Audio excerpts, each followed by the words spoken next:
Ladies and gentlemen, welcome to our 9 p.m. English News Edition. Here are the top stories.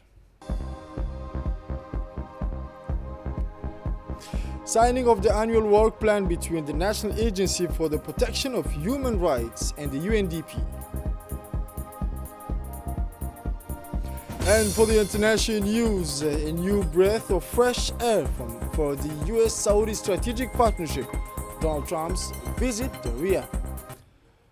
The details now. Welcome to our newsroom. After a long journey through the rugged foothills of Asajog, the Minister of Health, Dr. Ahmed Robli Abdullah, made a stop in Godjanno, an agricultural hamlet nestled in the arid region of the Ali Adesa prefecture, a stop that was both symbolic and nearly historic. Warmly welcomed by local authorities, village elders, religious dignitaries, women's associations, and a large crowd, the minister came to witness firsthand the harsh health realities faced by the population. Like Ubulay, Godjanno suffers from a glaring lack of medical infrastructure. Here, even the most basic access to healthcare is a struggle. Minor ailments often become deadly. Aware of the urgency, the minister did not come empty-handed. Alongside him, a multidisciplinary medical caravan organized in collaboration with the Djibouti University Hospital and the Regional Hospital of Ali Sabih, under the generous shade of a large acacia tree. In the heart of the village, words flowed freely. Villagers voiced their concerns to the minister with the frankness of those who no longer wait but still hope. The lack of a health center, home births, emergencies with no solution, everything was said. And the minister listened attentively, imprinting these grievances into a promise of swift action. That promise soon materialized, surrounded by the prefect and the president of the regional council, Dr. Ahmed Rabl Abdul, laid the foundation stone for the future health post for Godjanno, a strong gesture, a foundational act illustrating the government's priority to leave no one behind. Now the medical void surrounding this locality is beginning to recede, and in the minister's wake, a glimmer of welfare state is beginning to shine across the nation.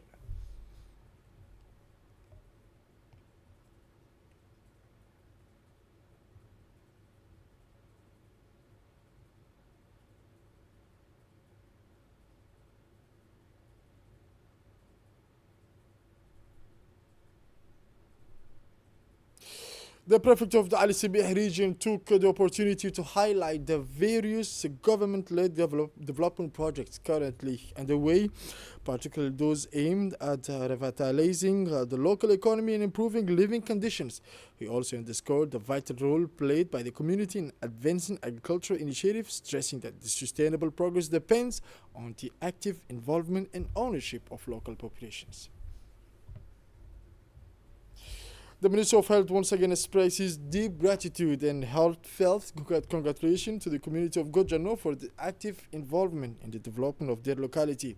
He praised their strong sense of collective responsibility and exemplary mobilization, which he sees as a key driver in advancing public services in rural areas. On Sunday, May 11, 2025, a special and heartwarming collective wedding ceremony took place in the Al Rahma district of Balbala. This event, organized by the Ministry of Women and Family in collaboration with the Happy Family Association, was presided over by Mrs. Muna Usman Aden, the Ministry of Solidarity, and a celebration of the importance of family values within the community. During this beautiful ceremony, multiple couples came together in marriage, each symbolizing the promise of building strong, responsible, and loving families.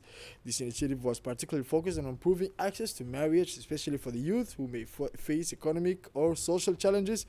The collective wedding served as an opportunity to provide couples with the chance to marry in a socially supportive environment, making it easier for young people to embark on a journey of family life. In a speech, Minister Muna Usman Aden praised this initiative as one of hope and equity, emphasizing that the creation of stable and responsible families is a key pillar of the country's social policy.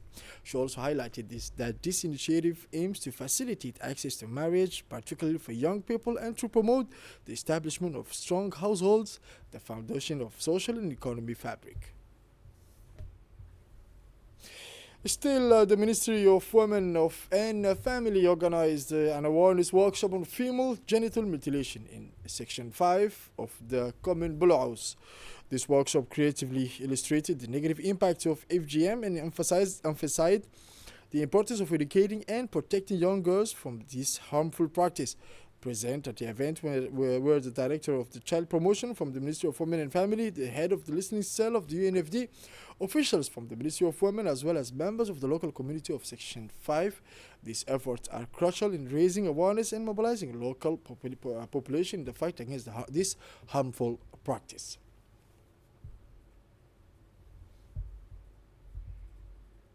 The head of the child promotion highlighted the crucial role of community actions in eliminating female genital mutilation. She also reinforced the commitment to continue supporting and developing local initiatives aimed at eradicating FGM by 2030.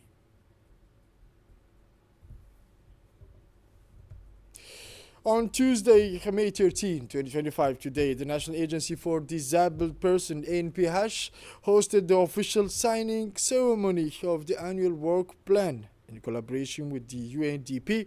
This agreement, which covers the period from May to December 2025, commits both institutions to a strategic partnership focused on inclusion, empowerment, and professional integration of persons with disabilities. It reflects the government of Djibouti's and the UNDP's commitment to improve the quality of life for people living with disabilities and reinforcing inclusion at all levels of society, contributing to the sustainable socio-economic development of the Republic of Djibouti. For her part, Mrs. Emma praised the unwavering commitment of the NPH, stating that this is a partnership that truly makes us proud. She also highlighted the agency's dynamism through this 2025 AWP. Both UNDP and NPH reaffirmed the shared commitment to build a more inclusive, equitable, and resilient society where every citizen, regardless of their abilities, can fully contribute to the development of their country. In his speech, the General Manager of the NPH praised this strategic partnership and expressed his deep gratitude to Mrs. Emma, the resident representative of UNDP in Djibouti, for involvement throughout her tenure. He also recalled UNDP's pivotal role in the realization of significant projects, notably the 2019 National Disability Prevalence Survey by ANPH, as well as the Professional Integration Program for 50 young people with disabilities, which is scheduled for this year in the private sector, a concrete initiative for their sustainable inclusion. This signing symbolizes the commitment of the government of Djibouti and the United Nations Development Program to improve the quality of life for persons with disabilities.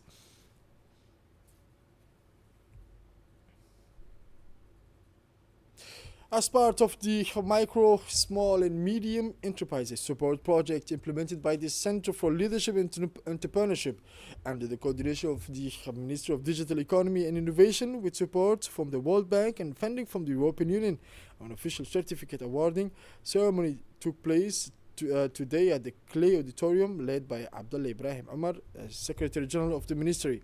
This event marked the conclusion of 5 cycles of specialized training organized between 2024-2025, which trained over 200 Djiboutian entrepreneurs and project leaders with a strong representation of women and youth from various sectors. The training aimed to strengthen local entrepreneurial capacity by equipping participants with the essential skills, tools, and networks needed to create and develop innovative, viable, and sustainable business. The ceremony was attended by several key figures. This meeting provided an opportunity to commend the participants' involvement and pay tribute to the commitment of technical and institutional partners. Mr. Sheikh Mohammed Abdullah, Director General of the CLE, indicated that this event marked the culmination of 5 cycles of specialized training organized between 2024 and 2025, which trained over 200 Djiboutian entrepreneurs and project leaders.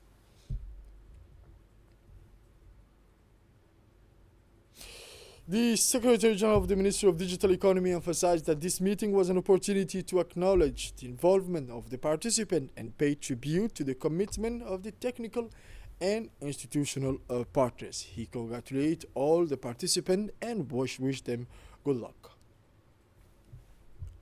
The inspectors from the Ministry of Commerce carried out an unexpected inspection today at the Riyadh Mall shopping center. This operation is part of the ongoing effort to ensure that the products sold comply with the applicable standards and protect consumers.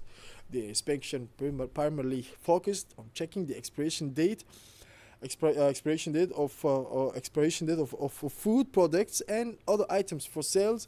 The agent reviewed the shelves to detect any expired products or items that did not meet safety and hygiene regulations. This regular inspection aims to strengthen market transparency, ensure consumer safety, and remind retailers of their legal responsibilities. The Ministry of Commerce reaffirms its commitment to fight against any form of commercial fraud and ensuring compliance with quality and safety standards. And for the international news in Gaza, following a temporary ceasefire on Monday to allow for the handover of Israeli-American soldier Eden Alexander to the Red Cross, the Israeli army launched an airstrike on Nasser Hospital in Khan Yunis, southern Gaza, on Tuesday. According to Al Arabiya Al Hadath correspondent, the strike resulted in the death of journalist Hassan Asliha, who had been receiving treatment at the hospital after being injured in a previous attack. This new escalation comes just hours after the release of soldier Eden Alexander, aged 21, by Hamas. He was the last living American hostage held in Gaza since October 2023, just before U.S. President Donald Trump's diplomatic tour in Gulf. As I mentioned in the title, U.S. President Donald Trump arrived in Saudi Arabia as part of a regional tour that is described as historic, marking his first foreign trip since taking office. This visit holds significant political and economic weight given the tense regional context and Riyadh's strategic role in security, energy, and the fight against terrorism. The U.S. State Department emphasized that President Trump's visit will highlight Riyadh's involvement in hosting negotiations on the war in Ukraine, as well as its active role in easing tension in Sudan and Yemen.